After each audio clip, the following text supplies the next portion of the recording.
Moi, j'ai ma chaîne depuis 2 ans. Avant ça, j'étais quelqu'un d'extrêmement stressé. J'étais étudiante. Je prenais des médicaments pour dormir.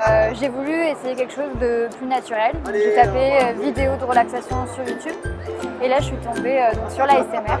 Et ça m'a vachement aidée. Il y a de l'ASMR visuel, avec par exemple des mouvements de main, ce genre de choses. Il y a aussi l'ASMR auditif, en fait, ce qui est vraiment le plus courant pour le coup. Ça va être voilà, des déclencheurs, par exemple le tapping, le tapotement, les chuchotements. Tout ça, ça fait partie vraiment de l'ASMR auditif. Et après, il y a d'autres types d'ASMR, par exemple les roleplays.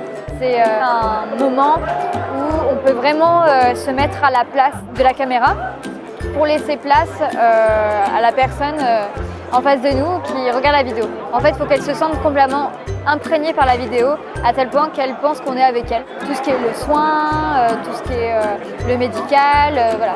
Tout ce qui va accorder un minimum de temps pour la personne en face, mais ça peut être fait en roleplay ASMR et ça marche toujours très bien.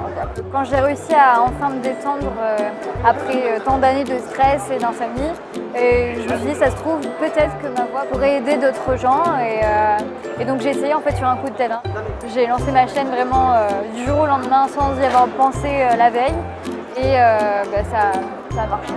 Tous les jours et même quand je rencontre des abonnés, on me le redit, ça les aide énormément à retrouver le sommeil et à se déstresser. Je suis aussi infirmière et c'est vrai que j'utilise beaucoup l'ASMR tous les jours dans mon métier aussi pour aider mes patients à se détendre lors des actes difficiles. J'ai la chance de dire que mes 2 métiers, donc être sur YouTube et faire des vidéos et être infirmière, c'est vraiment ma passion. J'aurais pas envie de faire que YouTube et j'aurais pas envie de faire que infirmière.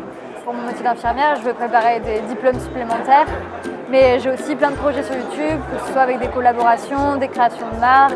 On ne trouve pas facilement le sommeil. Je trouve de l'inspiration dans tout mon quotidien. Bon là par exemple j'ai été au Japon, donc j'ai plein d'idées de vidéos de Japon et après je puise mon inspi dans ce qu'on me propose. Beaucoup de gens aiment les roleplays de coiffure par exemple. J'essaie toujours de renouveler mes vidéos.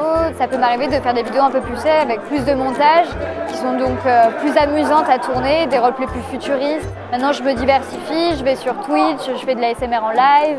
C'est tellement infini, c'est impossible de se lasser et même si il m'arrivait un moment de me dire que là je commençais à me lasser, je trouverais quand même une idée pour faire quelque chose de mieux.